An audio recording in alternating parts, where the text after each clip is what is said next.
Hola, el 99% de ustedes no están suscritos al canal. Cuando llegue a los 1000 suscriptores, crearé una serie especial para ustedes. El sol de la tarde caía plano sobre las colinas de matorral y tierra roja. El camino de carretas se retorcía como una cuerda vieja entre los enebros, y el polvo, pesado, se pegaba a la piel como harina húmeda. Cuando el capataz dio la orden de no perder más tiempo, los bueyes resoplaron y la hilera chirrió hacia el norte sin mirar atrás. Fue entonces cuando Clara Boone se quedó sola. «No sirve», dijo el tahúr sin bajarse del pescante. «Ni la mujer ni el crío. Ya no hay raciones para todos». Su voz no alzó tono. Fue la misma con la que repartía cartas marcadas en la mesa manchada de whisky. El mismo filo cuando ofrecía y quitaba suerte. Ella no respondió. Llevaba al bebé apretado contra el pecho, envuelto en una manta deshilachada. Los ojos de Clara, grandes por el cansancio, miraron primero al hombre y luego al resto de las caras que asomaban entre las lonas de las carretas. Hombres agotados, mujeres con pañuelos cubriéndoles el cabello, un pastor con una cruz de hierro. Al cuello, un par de muchachos que jugaban a ser mayores fingiendo no escuchar. Nadie habló por ella. El capataz, un montañés con la barba partida por una cicatriz, señaló con el mentón la boca oscura de la cueva. «Ahí hay sombra. Si sigue el arroyo cuesta abajo encontrará agua». Y tras una pausa: «Lo sentimos, señora». No lo sentían. O quizás sí, pero el hambre afina la aritmética de los hombres de camino. El tahúr lanzó a los pies de Clara un saco blando que sonó a casi nada, un puñado de harina, una taza de lata abollada, un cuchillo pequeño sin vaina. Su mirada se posó un instante en el bebé, con ese cálculo frío que pesa si un gramo más o menos salvará una vida o malgastará. Una tarde de avance. Volvió a chasquear la lengua y alzó el látigo. La carreta brincó y el hierro de las llantas raspó una piedra. La columna se alejó. Un cascabel tintineó una o dos veces y luego el viento se tragó los sonidos. Clara permaneció erguida hasta que el filo blanco de la lona desapareció detrás de los matorrales. El silencio no llegó de golpe, sino poco a poco, dejando oír cosas que antes no podían oírse. El zumbido de un tábano, el susurro áspero de la salvia cuando la peina el aire, el quejido del cuero al acomodarse la criatura contra su pecho. El niño respiraba rápido, olía a leche agria y a piel nueva. Con una mano, Clara apartó un mechón pegajoso de la frente. Sentía la boca pastosa y los dedos torpes. La cueva era conocida por los colonos como la guarida del jabalí. La habían marcado en un mapa sucio con una cruz torva y una nota al margen: refugio malo, olor fuerte.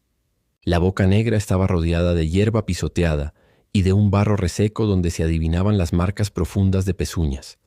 Un hedor almizclado, terroso, salía como un aliento. Clara supo que no debía entrar. Al menos no del todo. Se inclinó, tanteó a la sombra con la mirada y se quedó en el umbral donde aún alcanzaba el sol. Dejó al niño en la manta sobre el suelo y estiró la espalda hasta escuchar el crujido de las vértebras. La tierra despedía calor. Se elevaba como un vapor invisible. Hizo inventario: el saco con harina, la taza de lata ennegrecida por fuegos ajenos, el cuchillo, romo en la punta, una botella casi vacía de agua tibia, un carrete de hilo que llevaba, en el bolsillo del delantal, 2 alfileres. Nada más. Demasiado para vivir, demasiado poco para morir dignamente. «Gorrión», susurró, probando un nombre para el niño. «Mi gorrión». Él abrió los ojos. Un azul pálido, helado como el de los lagos de altura. Movió la boca buscando pecho. Clara se sentó en el suelo. Aflojó la blusa y le dio de mamar. Mientras miró el cielo. Una nube sola, deshilachada, cruzaba despacio hacia el oeste. Pensó en su madre en Kansas, en el olor a jabón de ceniza y levadura, en la cocina de madera donde la ventana daba a un campo de mijo. Pensó en la boda sin campanas, atada a un papel firmada por un juez con las manos tintas de tabaco, al lado de un hombre que sonreía más con los dedos que con los labios cuando barajaba. Pensó también en lo que quedaba del camino si hubiera seguido con la caravana. Vados y quebradas, mosquitos, tal vez fiebre, tal vez, si Dios o el azar la bendecían, un valle verde. Pero no siguió. Y el pensamiento fue un cuchillo que, aunque gastado, aún cortaba. Hizo una pila con ramas secas cerca de la entrada de la cueva. Tenía miedo de encender fuego y llamar a cosas que era mejor no nombrar, pero el niño necesitaba agua hervida y ella, una señal, aunque fuese pequeña, de que aún mandaba sobre algo. Rasgó con los dientes la puntada de la falda. Sacó una trenza de tela que entretejió con hojas de artemisa y corteza. Con el cuchillo fue raspando una piedra buscando chispa. Tardó. La primera hora se le fue en maldecir en silencio y en respirar hondo para no llorar. La segunda, en recordar cómo su padre frotaba yesca y pedernal en los inviernos. La tercera, en escuchar de golpe, detrás de ella, un resoplido breve que no era el del bebé. Se volvió despacio. Nada. Solo el aire más denso, el olor más animal. En el barro, las pezuñas eran frescas. Pequeñas piedras tenían las esquinas, húmedas. Entendió que la bestia, jabalí, puerco cimarrón, lo que fuera, no estaba en casa, pero volvía. El sol había corrido un palmo. Tenía tal vez un rato, metió a medias la pila de ramas en el umbral de la cueva, como una puerta, endeble. Levantó una pared corta con troncos bajos, hojas y 2 piedras, para que al menos algo de ruido la despertara si algo empujaba. Volvió al fuego. La chispa nació al fin. Una lucecita tímida que se apagó y volvió a nacer cuando sopló con paciencia. Cuando la llama prendió en serio, el alivio le subió a los ojos y le quemó. No lloró. Tosió para disimular. Hirvió lo poco de agua que quedaba. Mojó un trapo y se lo pasó al niño por la frente. La taza de lata al calor olía a metal viejo y a caravanas que ya no existían. El sol comenzó a bajar. Las sombras de los enebros se estiraron como dedos largos. Un coyote ladró a lo lejos. Otro le respondió. Los grillos, que de día habían estado callados, afilaron las patas. El aire se volvió más frío, como si a la tierra se le hubiera pasado la fiebre. Clara recogió el fuego en una hoguera chica, lo encerró con piedras para que el resplandor no se viera desde lejos. Su miedo más viejo no eran los animales, sino los hombres. Había aprendido a oír el modo en que el silencio cambia cuando hay hombres cerca. Se vuelve denso, quieto, con una atención sucia. Aquel silencio, por ahora, seguía vivo. Se inclinó sobre la tierra blanda junto a la entrada y escribió con el extremo de un palo. Misericordia. No sabía para quién. Quizá para el animal que tendría que enfrentar si volvía dueño de la cueva. Quizá para sí misma cuando los pensamientos negros se le vinieran encima en la noche. Quizá para un Dios que había dejado de hablarle en el longuísimo domingo que fue la última travesía. El bebé se agitó. Le cambió el pañal. Trapo lavado y vuelto a ensuciar, único lujo que había quedado. Canturreó una melodía sin letra y con la voz baja. Una canción de cuna que su madre le cantaba cuando el viento se llevaba los techos de la pradera y las gallinas se encogían en los rincones. La cueva, a su espalda, respiraba un vaho que olía a raíz húmeda y a pelo viejo. No entró. Se quedó donde el resplandor del fuego cortaba la oscuridad a cuchilladas cortas. En algún momento, el hambre se le volvió un pozo exacto en el estómago. Mezcló la harina con un poco de agua en la taza y lo calentó hasta hacer una pasta torpe. La probó en la lengua. Supo a nada. La nada, pensó, es mejor que el dolor. Comió despacio, dejando en la taza restos que lamió sin vergüenza. Al niño le dio pecho otra vez. Ya no tenía mucha leche, pero él succionó con la fe ciega de los recién llegados a un mundo duro. Se levantó viento. Traía consigo un rumor de ramas y una voz vieja que la pradera guarda para cuando no hay nadie que la interrumpa. El fuego, acurrucado entre piedras, hizo bailar las sombras. Fue entonces cuando lo oyó, un crujido que no era de insecto ni de brizna, sino de peso verdadero sobre la grava. Podía ser un venado, un coyote, el dueño de la guarida. O algo más. El cuerpo de Clara se endureció como cuerda tirante. Acercó el cuchillo a la mano. No podía empuñarlo y sostener al bebé. A la vez eligió al bebé. El cuchillo quedó al alcance de sus dedos. No, dijo sin saber a quién, ni en qué idioma, ni con qué autoridad. El crujido se detuvo. El viento volvió a llevarse los sonidos. El fuego se quejó. Una brasa saltó y se apagó en la tierra, con un chasquido. 1 minuto, 2, 3. Clara escuchó su propia sangre repicarle en los oídos. Cuando por fin un bulto cruzó a lo lejos, fue solo la sombra de un venado joven, corriendo a saltitos torpes, más asustado que amenaza. Ella soltó el aire que había estado guardando como si fuera una moneda. La noche avanzó. Encogida junto a la entrada, con el niño dormido contra el pecho, Clara se obligó a pensar en cosas útiles. Si llegaba a la corriente, si podía encontrar vallas sin envenenarse, si al amanecer las sombras le permitirían mirar dentro de la cueva sin tentar la suerte. Contó los latidos entre un aullido y otro. Hizo planes con la disciplina de una costurera que mira el hilo y no el vestido terminado. Maddie, su hermana menor, que había muerto de una tos larga cuando no existían doctores a mano, le había dicho una vez que los planes eran como puntadas, una tras otra, sin mirar el conjunto, hasta que el paño se sostiene solo. Pensó en ella hasta que el sueño la dobló por la cintura. No durmió de verdad, cayó en pequeños pozos y salió a la superficie con cualquier ruido. Una vez abrió los ojos y creyó ver algo en lo alto de los riscos, 2 luciérnagas fijas. Parpadeó. No eran luciérnagas, eran ojos. No se movieron, tampoco ella. El bebé suspiró con un quejido minúsculo, y al oírlo, esas luces parecieron hacerse más estrechas, como si el mundo que las contenía se inclinara a escuchar.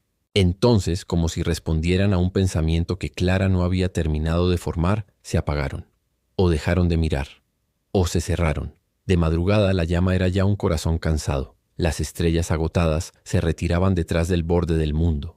El frío le caló por fin hasta las rodillas. Se levantó despacio para no despertar al niño y estiró los brazos sobre la cabeza. El amanecer empezó con un hilo de luz pálida que fue lavando el rojo de la tierra y el azul profundo del cielo. Una bandada de cuervos cruzó, dejando caer un grito negro detrás de cada aleteo. Clara echó una mirada a la palabra escrita en la tierra. Misericordia. Había perdido 2 letras bajo el paso de algún bicho nocturno. Quedaba miser-ia. Sonrió, no porque tuviera motivos, sino porque era eso o romperse de golpe. Esa mañana no habría caravana, ni ayuda, ni milagro. Habría pasos en zigzag hacia el agua, huellas que tal vez más tarde serían seguidas por colmillos o por botas. Habría una cueva cuyo dueño podría volver con el sol en los ojos. Habría sobre todo el peso exacto de un niño en brazos, tan real que volvía falsa cualquier otra verdad. Clara juntó la taza, el cuchillo, envolvió al bebé y antes de apagar las brasas con puñados de tierra, miró hacia los riscos. Nada, solo rocas y matorral, solo el aire limpiando la madrugada. Seguimos, dijo, y el verbo fue el único lujo que se permitió. Entonces, desde algún lugar más arriba, donde el sol todavía no había llegado y el frío conservaba la forma de la noche, alguien, algo, se movió lo suficiente como para dejar caer una piedra. Rodó 2 escalones y se detuvo a un palmo del pie de Clara. No era un aviso torpe de bestia, era un gesto preciso. Ella no gritó, solo apretó más al niño. Sintió sin poder explicarlo que la mirada que la había medido en la oscuridad no se había ido con las estrellas. No era una amenaza inmediata, era otra cosa, un juicio quizá, una promesa muda. Cuando el primer rayo tocó el borde de la guarida del jabalí, Clara se colgó la taza del cinto, ajustó la manta sobre el pequeño y echó a andar hacia el curso del arroyo. La cueva quedó atrás, respirando su aliento caliente y hondo. Sobre los riscos, invisibles ya para ella, unos ojos antiguos siguieron su marcha. Desde lo alto del risco, Ashkan midió la llanura como quien toma el pulso a un enfermo. El viento le traía un olor de harina quemada, cuero reseco y miedo. Había seguido la caravana a distancia durante 2 días, lo suficiente para reconocer su ritmo. Bueyes cansados, un capataz que apretaba la marcha cuando no debía, un hombre de sombrero bajo que olía a naipes y a mentira. También había visto cómo, al llegar a la hondonada de los enebros, dejaron a la mujer y al niño como quien suelta un saco de piedras para cruzar un río más ligero. No hubo gritos, solo el chirrido de las llantas y el cascabel que se aleja. Ese silencio fue el que se le clavó. El pueblo de Ashkan, los suyos, le había enseñado a leer huellas como otros leen salmos.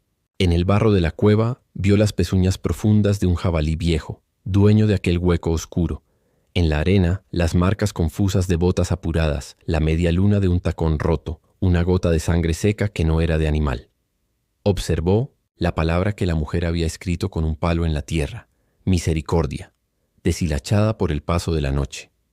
No conocía esa lengua en todas sus vueltas, pero entendió el sentido. Había cosas que no necesitaban traducción. El nombre de Ashkan corría de boca en boca entre colonos y soldados. Unos lo hacían más grande, otros más cruel. Le decían Tayi por comodidad, Tayi, jefe en la jerga de los tratantes, aunque él no cargaba plumas ni daba órdenes como los blancos imaginaban. A veces, para espantarlos, le bastaba con dejar señales en los pasos. Una rama cruzada, un círculo de piedras que para los suyos significaba no vengas por aquí si amas a los tuyos. Otras, cuando ya todo estaba perdido, hacía lo que había que hacer con un cuchillo y un caballo, y después se iba. Así vivía. Aquella tarde se quedó quieto hasta que la sombra cubrió la boca de la guarida. La mujer había logrado un fuego pequeño, disciplinado, como el de quien no se cree con derecho a más. Sostuvo al niño y comió una pasta pálida a sorbos lentos. Ashkan la vio acomodar piedras a modo de cerca, un gesto inútil pero valeroso, y guardar el cuchillo junto a la mano como si pudiera partir en dos el mundo con la hoja.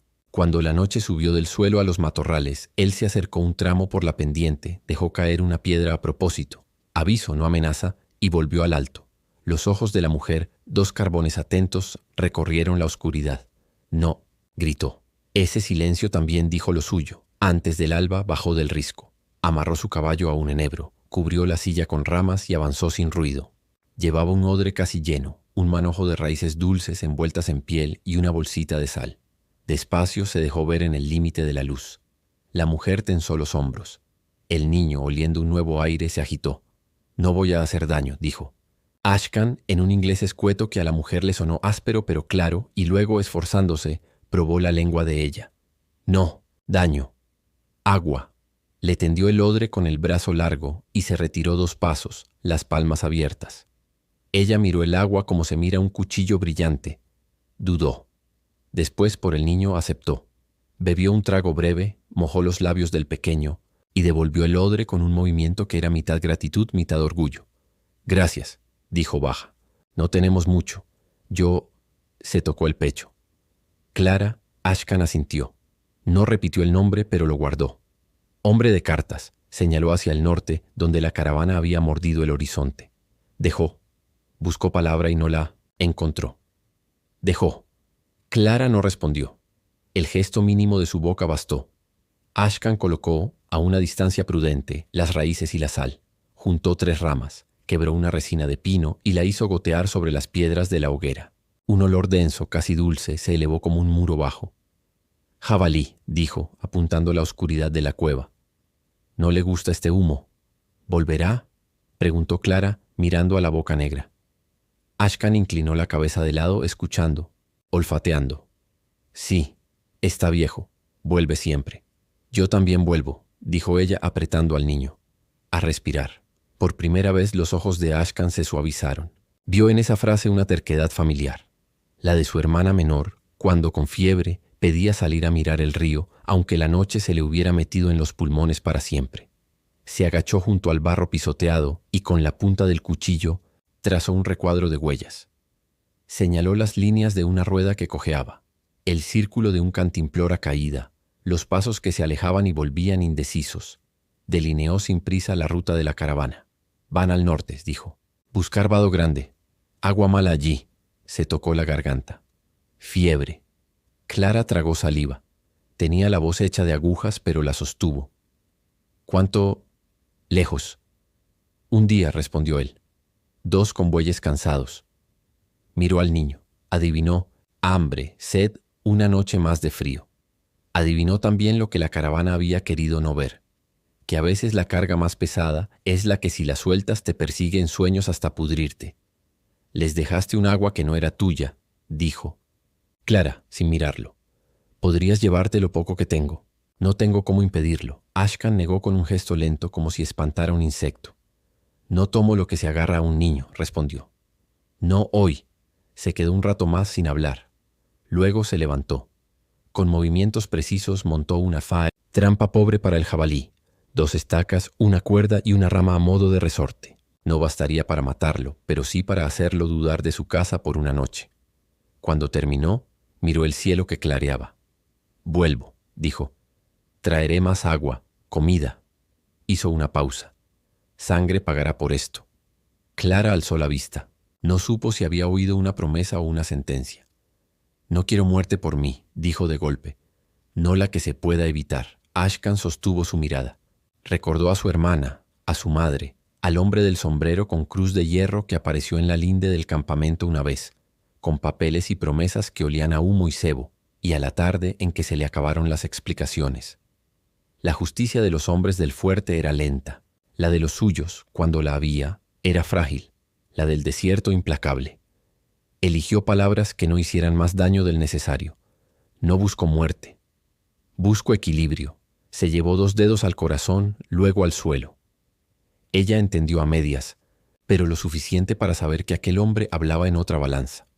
Cuando Ashkan se marchó, Clara sintió que el aire cambiaba de modo distinto que cuando se va un animal. No era alivio puro, era un descanso lleno de puntas, la seguridad de tener un aliado ajeno y la inquietud de que aquel aliado llevara consigo un filo que no obedecía a su voluntad. Ashkan trotó cuesta abajo hasta el cauce. Llenó 2 odres en una poza limpia, apartando con la mano las hojas flotantes. Vio, aguas arriba, 3 pisadas frescas de coyote y el rastro irregular de una serpiente que había pasado buscando sol. Bebió, enjuagó la boca, escupió. Masticó una tira de carne seca que llevaba en un saquito de cuero. Luego, con el cuerpo afilado por la decisión, tomó el rastro de la caravana. No tardó en encontrar señales. Harina derramada como nieve, sucia, una cuerda que se había roto y había sido anudada con prisa, la huella del látigo en el lomo de un buey. El dibujo le habló de hambre, de apuro y de un jefe que confundía fuerza con ceguera. A mediodía, desde una elevación, vio los puntos viejos de las carretas moviéndose hacia el norte, buscando el vado grande que él conocía por otro nombre, el paso donde el agua traiciona. Allí el río parecía manso, pero escondía suelo, blando. Si entrabas con demasiada carga y poca cabeza, te tragaba despacio, sin ruido. Sonrió no por gusto, sino porque la frontera a veces hacía el trabajo que los hombres se negaban a hacer. Bajó por un cañón estrecho y dejó señales para los suyos, por si alguno andaba cerca. 2 piedras, una encima de la otra, orientadas. Hacia el este, una pluma clavada en una grieta, una rama limpia atada con fibra. No crucéis, decían en su lengua. Peligro dulce. Pensó en ir directo a los hombres y decirles con la boca lo que ya les había dicho con el paisaje, pero se detuvo. No debía. No era su papel hablar con quien había calculado que una mujer y un niño pesaban más que una bolsa de harina. Volvió a la cueva al caer la tarde. Traía agua, un pequeño paquete de bayas negras, carne ahumada, un puñado de harina buena que había intercambiado meses atrás con un trapero. También traía en la cara una decisión. La trampa en la entrada de la guarida estaba intacta. El jabalí no había vuelto. Quizá había olido el humo y decidió dormir bajo las raíces de algún árbol. Clara lo recibió con el niño succionando el último hilo de leche. Agradeció la comida con un hilo de voz y compartió con Ashkan un trozo de la pasta que hizo con la harina y el agua nueva. Cuando el fuego estuvo otra vez en orden, hablaron un poco más. «Si te quedas aquí esta noche tendrás sombra y un poco de pared», dijo Ashkan. «Pero no es buen sitio, te verán». «¿Quiénes?», preguntó ella. «Hombres, o bestias con botas». Clara asintió, miró al bebé y luego la ruta del arroyo. «Puedo andar un tramo si me llevas lo que pesa», dijo. «Mañana», Ashkan movió la cabeza en un gesto breve. «Mañana te llevo a los sauces, junto al recodo», señaló con la barbilla. «Habrá agua y juncos. Nadie mira allí». Hizo una pausa. «Luego iré a buscar a los que te dejaron». «No tienes que hacerlo», dijo Clara, aunque sus ojos pedían otra cosa. «No te debo». «No es deuda», respondió él. «Es una cuenta, vieja que se me ha puesto delante». Ella bajó la vista. No preguntó cuál. No hacía falta. Había historias que se adivinaban en los huesos. Ashkan se quedó a una distancia respetuosa, con el cuchillo a mano y el oído puesto. Habló poco. Contó, en frases cortas, que una vez tuvo una hermana que sabía curar con cortezas y que reía por sorpresa, que hombres de cruz de hierro en el sombrero la sacaron de su casa con buenas palabras y malos papeles, que él no llegó a tiempo para exigirles el equilibrio, que desde entonces caminaba con un peso que no se quitaba ni en el río. La cruz. «De hierro», dijo Clara recordando al pastor de la caravana. «Lo vi». Él también miró a otro lado. Ashkan miró el fuego. Una brasa saltó y dejó un ojo rojo en la tierra. «Algunos papeles y algunas cruces hacen que los hombres crean que no tienen que mirar», dijo. «Yo miré. Por eso estoy aquí». En la noche el jabalí volvió. Se acercó con un gruñido gordo y al pisar la cuerda la trampa chasqueó en seco. No lo atrapó, pero lo golpeó las patas y lo asustó lo suficiente como para que retrocediera resoplando. Ashkan se alzó como un resorte, lanzó un grito breve, antiguo, y agitó una rama encendida. El animal huyó a trompicones, dejando un surco en el barro. Clara apretó al niño sin hacer ruido. Cuando todo volvió a su sitio, el guerrero resopló una risa mínima. «Hoy casa tuya», dijo, tocando con el pie la línea invisible que separaba la cueva de la noche. Antes del alba compartieron el resto del agua caliente. Ashkan afiló el cuchillo sobre una piedra con un gesto que no era amenaza, sino rutina. Le enseñó a Clara a atar la manta del niño de modo que el peso recayera en los huesos grandes de la cadera y no en la espalda. Le mostró cómo apagar el fuego sin levantar humo y cómo dejar una señal para sí misma, 2 ramitas en forma de P, por si en el miedo olvidaba el camino de vuelta al agua. Cuando el sol esté aquí, marcó con la mano. Nos vamos, rápido. Silencio de pies. ¿Y tú?, preguntó ella. Yo iré detrás y delante, dijo Ashkan enigmático, como si pudiera ocupar los 2 lugares a la vez. Clara respiró hondo. Sintió con una claridad que casi dolía que, en la frontera a veces el destino cambia de nombre y se hace hombre, que a veces ese hombre trae un cuchillo y un odre y una frase dura, y que, aún así, lo único que queda es poner un pie delante del otro y confiar en que el equilibrio del que habla no sea una forma nueva de condena. Cuando el primer hilo de luz partió el cielo, Ashkan se puso en cuclillas, tocó la tierra con 2 dedos y se los llevó al pecho. Miró hacia el norte. La sangre pagará, murmuró, esta vez sin traducir en su lengua. Pero no hoy aquí. Luego se alzó, tomó una de las cargas de Clara y juntos, con el niño entre ambos como un fuego pequeño, salieron de la sombra, de la guarida del jabalí rumbo a los sauces. Detrás de ellos el desierto cerró su boca, como quien guarda un secreto hasta el próximo amanecer. El amanecer los encontró caminando hacia el este, con el arroyo como guía. Clara avanzaba con la manta cruzada al pecho, el bebé colgado como un gorrión dormido. Ashkan iba unos pasos más adelante, llevando en los hombros el fardo de mantas, harina y carne. El silencio entre ambos era denso pero no incómodo. Era el silencio de quienes saben que cada palabra pesa más que una piedra en el camino. El desierto despertaba de a poco. Los matorrales escupían pájaros pequeños que se levantaban en bandadas, los coyotes regresaban a sus escondites tras una noche de aullidos y el viento traía un olor fresco de agua escondida. Clara no podía dejar de mirar a aquel hombre alto con el cabello oscuro recogido en una trenza corta y la piel marcada por el sol. Llevaba el cuchillo atado a la pierna, un arco pequeño colgado a la espalda y un modo de andar que no levantaba ruido. Parecía parte de la tierra. A media mañana llegaron a un recodo del arroyo, donde los sauces se inclinaban formando un toldo natural. El agua se ensanchaba allí en un charco limpio y la arena blanda invitaba al descanso. Clara dejó al niño sobre una manta y lo cubrió con la sombra de las ramas. Bebió del agua hasta que el estómago, vacío durante días, se reveló con un dolor punzante. Ashkan llenó los odres, revisó la orilla en busca de huellas y volvió con un gesto serio. «Pasaron por aquí», dijo. 2 hombres a caballo. Ayer. Iban al norte. Clara sintió un escalofrío. ¿De la caravana? Uno sí. El otro no lo sé. Pero buscaban. Se miraron un instante y aunque no se dijeron más, ambos entendieron que la caravana no había dejado atrás del todo a la mujer y al bebé.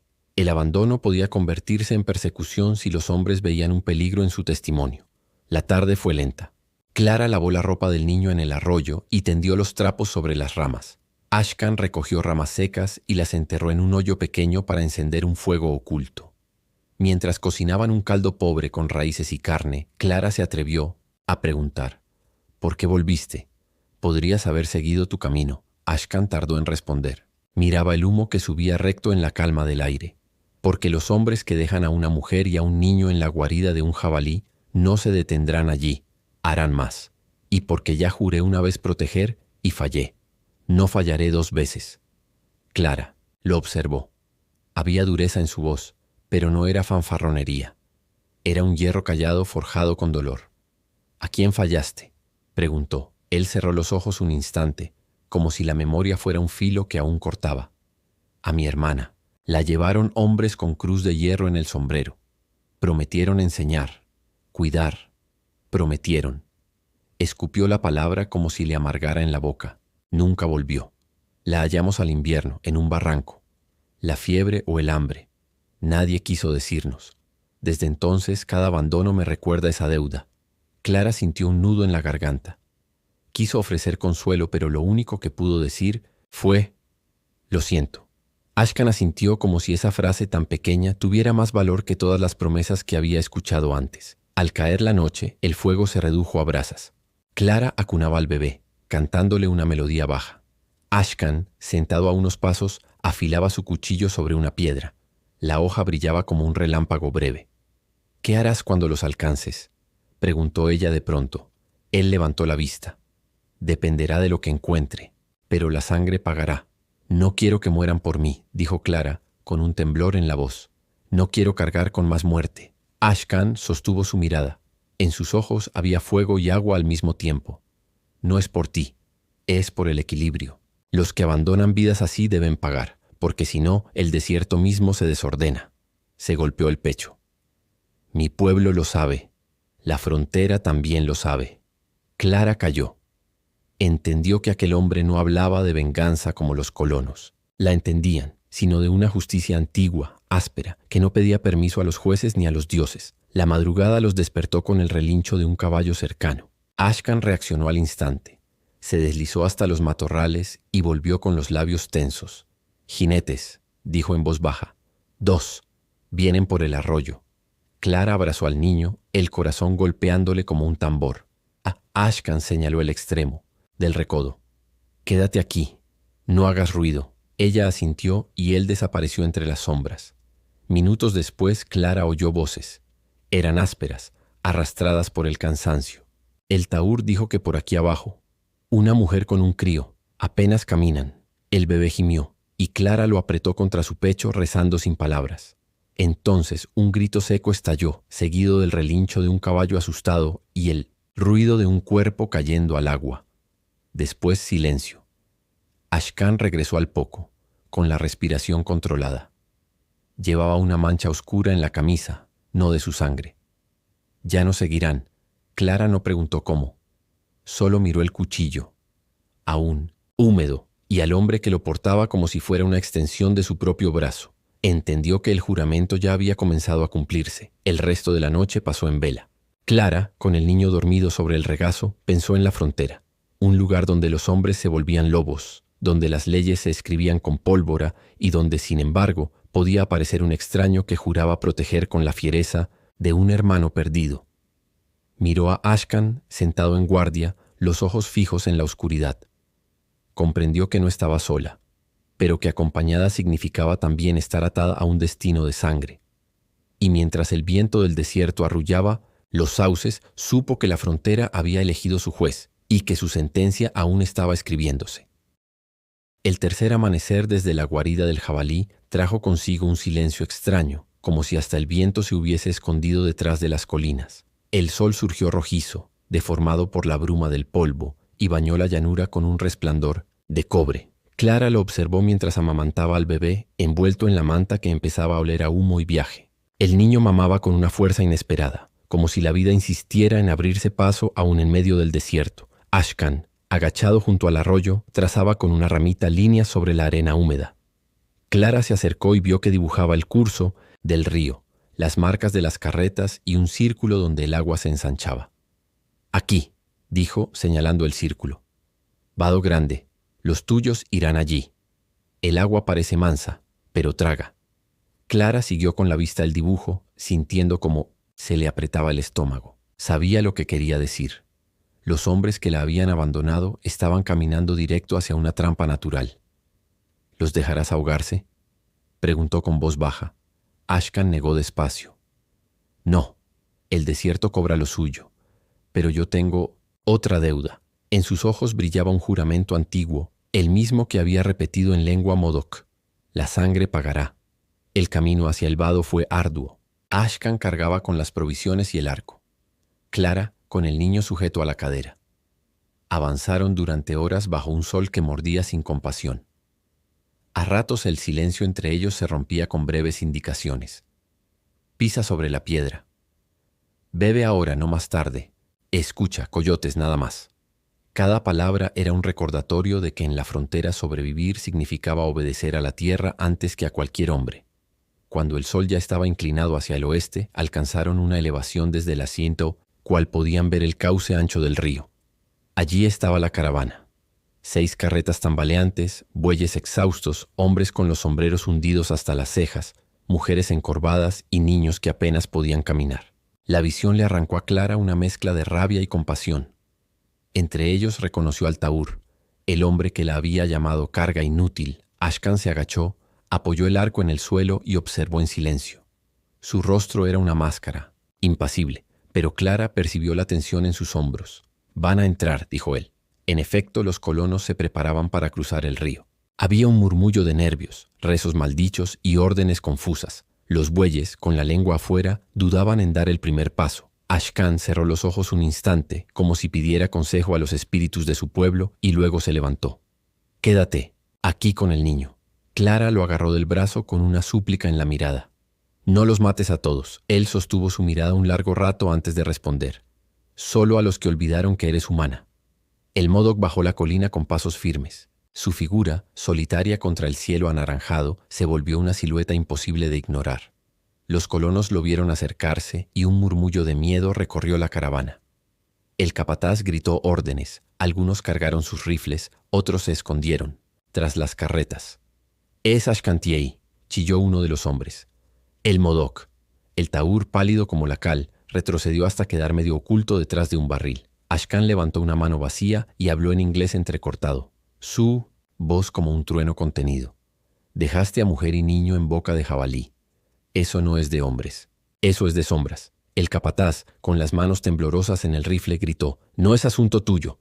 Fuera de aquí, indio». Ashcan avanzó un paso más, ignorando el arma. «El desierto cobra cuentas. Hoy cobra esta». Un disparo estalló. La bala levantó polvo junto a sus pies. Nadie supo si fue un aviso o un intento torpe de acabar con él. Lo cierto es que Ashcan se movió con la rapidez de un relámpago. En un instante su arco estaba tensado y una flecha silbaba por el aire. El rifle del capataz cayó al suelo con un grito, atravesado por la punta. El hombre retrocedió, herido en el brazo. El caos estalló. Gritos, llantos, carreras desordenadas. El taur intentó huir hacia el río, pero Ashcan lo alcanzó en 3 zancadas. Lo agarró del cuello y lo levantó como si fuera un muñeco de trapo. «Tú», dijo con un odio frío. «Tú firmaste la condena de tu sangre cuando dejaste a la tuya». El taur pataleaba, intentando soltar las manos que lo estrangulaban. Era solo una mujer.